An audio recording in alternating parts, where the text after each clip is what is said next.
Esther, chapter 5. And it came to be on the third day that Esther put on royal apparel and stood in the inner court of the sovereign's palace, in front of the sovereign's house, while the sovereign sat on his royal throne in the royal house, opposite the entrance of the house. And it came to be when the sovereign saw Sovereigness Esther standing in the court, that she found favor in his eyes. And the sovereign held out to Esther the golden scepter which was in his hand. And Esther went near and touched the top of the scepter. And the sovereign said to her, "What is it, Sovereigness Esther, and what is your request?" "Up to half my reign, and it is given to you." And Esther answered, "If it pleases the sovereign, let the sovereign and Haman come today to the feast which I have prepared for him." And the sovereign said, "Get Haman at once to do as Esther has said." Then the sovereign and Haman went to the feast which Esther had prepared. And the sovereign said to Esther at the feast of wine, "What is your petition?" And it is given to you. "And what is your request?" "Up to half my reign, and it is done."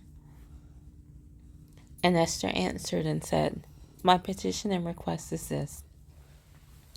If I have found favor in the eyes of the sovereign, and if it pleases the sovereign to give my petition and perform my request, then let the sovereign and Haman come to the feast which I make for them, and tomorrow I shall do according to the word of the sovereign." And Haman went out that day rejoicing and with a glad heart. But when Haman saw Mordecai in the sovereign's gate, and that he did not stand or tremble before him, he was filled with wrath against Mordecai. But Haman held himself in, and came to his house, and he sent and called for his loved ones, and Zeresh his wife.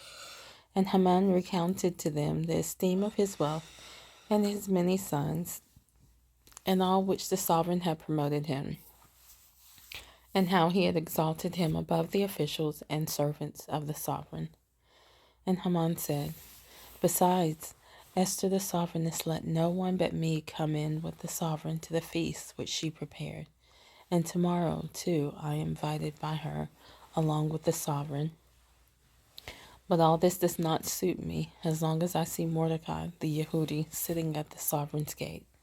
So his wife Zeresh and all his loved ones said to him, "Let a wooden structure be made, 50 cubits high, and in the morning speak to the sovereign that Mordecai be hanged on it, and go with the sovereign to the feast, rejoicing." And the word pleased Haman, and he had the wooden structure made.